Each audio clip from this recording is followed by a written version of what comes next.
So let's talk about information overload. Information overload, that's the next thing we're going to look at. And here are some pictures which just really pretty well summarize information overload. You know, there's just like so much information in the world today, so much information in the world today. You know, here's another good image, information overload. I like that one. Information overload, another cool one. Information overload. Information overload. Information overload, all the social networking sites. Information overload. 160 emails are sent. The internet is only 23 years old and already every 60 seconds, 160 emails are sent. 1,500 blog entries, we've seen stuff like that before. You know, so how do we deal with information overload? I know that at times I'm like, really? More emails? Let's see, what's this? I finally figured out how to manage my incoming data so that I'm not overwhelmed by information overload. Cool. Are you using decision support software or some kind of coherent organizational environment? Nope. There's a little off button right here. That's awesome. Today, a person is subjected to more information in a day than a person in the Middle Ages received in their entire life. I don't know if that's true, but that's an awesome thought, right? Yeah, so we are just sort of overloaded with information, and what do we do with all of it? Well, here's some more information for you about it. You could go to Wikipedia and you can read about information overload, and then you could also read about how Wikipedia is raising money, and you can decide, do I want to donate money to help Wikipedia out, because you know only $3 is good, right? Just a lot more information. So that's information overload. The important thing to look at here is McKinsey Company, which employs some of the hardest working people I've ever known. And I've known people who are like type A to the extreme, like they're like triple A, they're so type A. And they've worked for McKinsey Company, and like Harvard graduates and people with doctorates from Oxford, and they've been like, wow, these people work too hard. I got to get out of this environment. However, McKinsey released a study that said always-on multitasking work environments are killing productivity, dampening creativity, and making us unhappy. And so, really, you know, it's like that cultural myth, you know, and even an egoic zeitgeist. How's that for a phrase? Cultural myth and egoic zeitgeist that important people are busy. And actually, important people aren't busy. Important people can do whatever the hell they want, whenever they want. And it's only the crazy workaholics who are busy. And, you know, and there is sort of an egoic high, like, I am so important to having lots of stuff coming in and emails, and I'm wanted, and I need to do stuff, and I have value, and look at what I could create.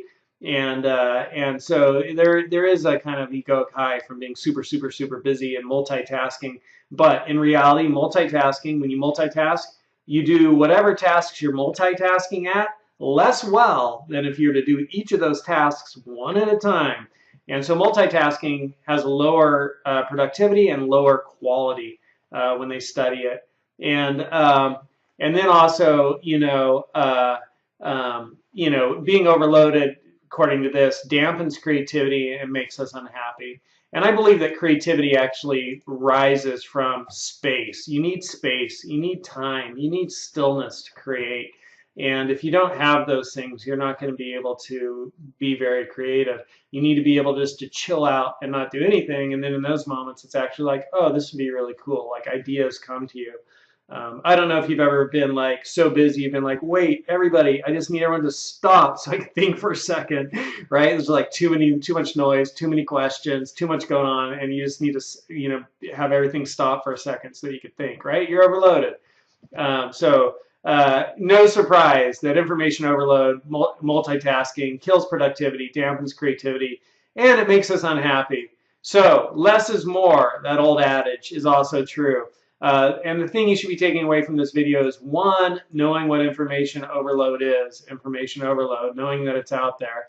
And two, knowing that just like multitasking, right, information overload, too much information, doing too much, multitasking, kills productivity, dampens creativity, makes us unhappy. And three, what you should take away from this video, some more information for you here, right? 1, 2, 3, let me make notes of these. So know what information overload is, right? And I don't remember my points, whatever. And know that you need to maintain balance in your life, and then just kind of learn. I guess this is the last thing I wanted to say. This is the last point I want to make. Is in the past it used to be finding information was hard. And sometimes you just read whatever book was there because it was there. Like, you know, back in the day when there weren't a lot of books, cool, a book. I don't care what it's about. I get to read it, right? But now we have access to anything and everything. And so you can learn it all, right? Like at one level you might think that, but you can't. So really the game today is you have to learn to choose. You have to be discriminating about where you spend your time and how you spend your time. This is the greatest skill of the 21st century, is learning how to choose where you spend your time, because there's all kinds of places where you could just throw your time away, and you need to learn how to focus and place your time where you want to place it so that you can achieve what you want to achieve and get to where you want to get. And whether that's learning the guitar and making sure you take a couple hours every day just to do that, or whatever, it's going to be real easy. It's increasingly easy for individuals to become fragmented in today's day and age, where we have cell phones, you know, checking it 110 times a day, email, Facebook, you know, LinkedIn, right? Whatever, all that stuff, Dig, Reddit, CNN, Vice.com, WIMP videos, YouTube videos, you know, TED Talks. I'm just actually looking at my own layout of buttons up here on my bar, right? All that stuff. And it's like, oh man, so much to do. And all you're doing is checking information. So you got to think about where you want to spend your time and have the calmness, the collectedness, the coolness, right? The demeanor just to choose what you want to do. Choose what you want to do. And until you know what you want to do, spend your time trying things until you find what you want to do. And that's no small task, because I'm still trying to figure that one out myself. But that's the theory. And then the practice is the practice. And that's why they call it practice, because it usually takes some practice. All right, those are my thoughts on information overload.